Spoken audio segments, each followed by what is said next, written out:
कुंदापूर जवळच्या उमराच्या वाडीत शिवानी राहायची.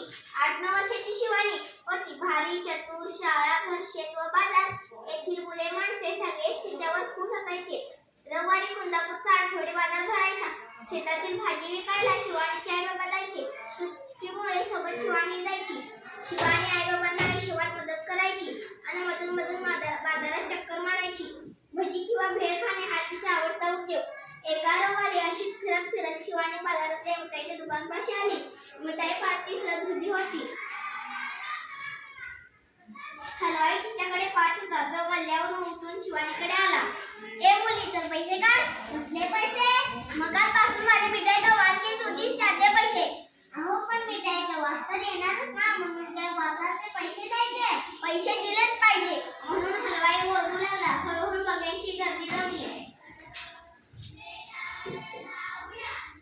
काय माणूस आहे हा? नाही, काहीतरी विचित्र वाटतं. वासाचे पैसे? शिवानीला काहीतरी सुचले. ठीक आहे, थांबा, मी पैसे घेऊन येते, असे म्हणून घरची वाट काढत ती आई बाबांकडे निघाली. आई, भाजी विकून झालेल्या चिल्लर पैशांची थैली दे गं मला. काय झालं? कशाला पाहिजे? एक गंमत आहे, चल तू पण. चिल्लर पैशाची पिशवी घेऊन दोघी निघाल्या.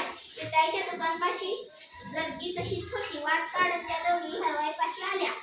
हातातली चिल्लरची पिशवी शिवानीने वाजवली. एकदा, दोनदा, तीनदा फुलफुल आवाज आला. गर्दीतले लोक शांत होऊन ऐकत होते. मिळाले पैसे? कसले पैसे? कुठे मिळाले? अहो, मी तुमच्याकडून काय घेतला? मिठाईचा वास. मग त्याची किंमत काय असणार? पैशाचा आवाज, बरोबर की नाही? बरोबर, गर्दीचे लोक म्हणाले. आता हलवाईचा चेहरा पाण्यासारखा झाला. शिवानी मात्र ऐकलीच पैशाची पिशवी घेऊन